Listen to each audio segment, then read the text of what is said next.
дар донишгоҳи давлатии тиҷорати тоҷикистон конференсияи илмию назариявӣ бо иштироки ҳайати васеъи профессорону омӯзгорон ва донишҷӯён дар доираи ҳафтаи илм баргузор гардид. Дар ҳамоиш масъулин ва намояндагони касбу кори гуногун иштирок намуданд. Иштирокчиёни конференсия нақши илмро дар рушди иқтисодиёти миллӣ ва шукуфоии кишвари азизамон барҷаста арзёбӣ намуда, нақш ва саҳми бузурги пешвои миллат муҳтарам Эмомалӣ Раҳмонро дар рушди илми ватанӣ ва пешрафти корҳои илмию тадқиқотӣ назаррас арзёбӣ намуданд.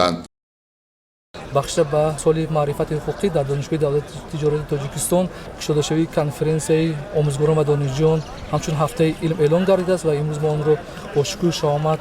оғоз мекунем ва дар ин чорабинӣ давоми ҳафта ҳудуди 500 мақолаҳои донишҷӯён ва омӯзгорон шунида мешавад ва дар робита ба ин якчанд конференсҳое ки дар сатҳи ҷумҳуриявӣ байналмилалӣ ҳастанд ва мизои мудавваре ки бо шарикони рушди донишгоҳ ки ҳамкории зич дорем бо онҳо мо ҳамгуна чорабиниҳоро барпо мекунем ки инам барои тақвияти рушди илми тоҷик саҳмгузор мегардад. ҳамзамон иштироккунандагон дар бораи баланд бардоштани сатҳи маърифати ҳуқуқии шаҳрвандон, тарғиби арзишҳои демократӣ, мустаҳкам намудани институти ҳуқуқи инсон, муносибати эҳтиромона ба он, баланд бардоштани мақоми ҳуқуқ, тарбияи шаҳрвандон, дар рӯҳияи эҳтиром нисбат ба он ва таъмин намудани волояти қонун, ташаккул додани низоми устувори рафтори ҳуқуқӣ, оштипазирӣ нисбат ба ҳама гуна ҳуқуқвайронкунӣ ва ногузир будани масъулияти ҳуқуқӣ, ҳамоҳангсозии фаъолияти тамоми субъектҳои тарғибӣ ва ташвиқи ҳуқуқӣ, ташкил намудани механизми самаранокии ҳамкориҳои давлат ва ниҳодҳои ҷомеаи шаҳрвандӣ дар самти маърифати ҳуқуқии шаҳрвандон мебошад. соли 2024 бо пешниҳоди пешвои муаззами миллат асосидори сулҳи ваҳдати миллӣ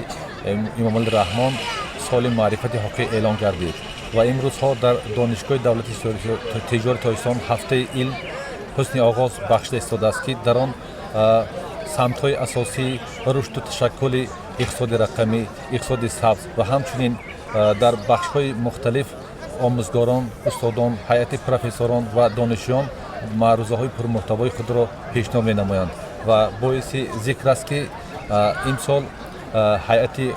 профессорон ва устодони донишгоҳи давлати тиҷорати тоҷикистон дар сатҳи зарурӣ омодагии ҳаматарафа диданд ва умедвор ҳастем ки бо пешниҳоди маърузаву хулосаҳои худ дар таҳким бахшидани рушду илми муосири тоҷикистон саҳми арзандаи худро хоҳанд гузошт.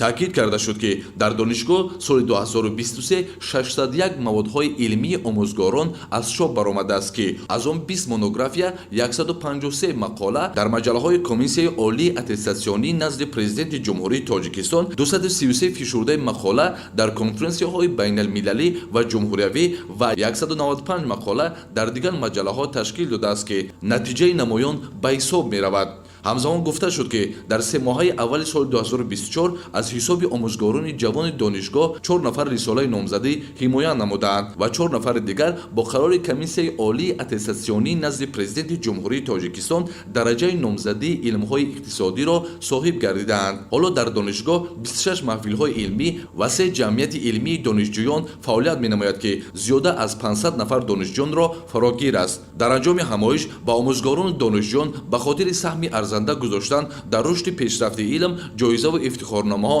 тақдим карда шуд. Қамардин Ҳусейнзода, Меҳрӯзи ҷумъа барои барномаи ахбор.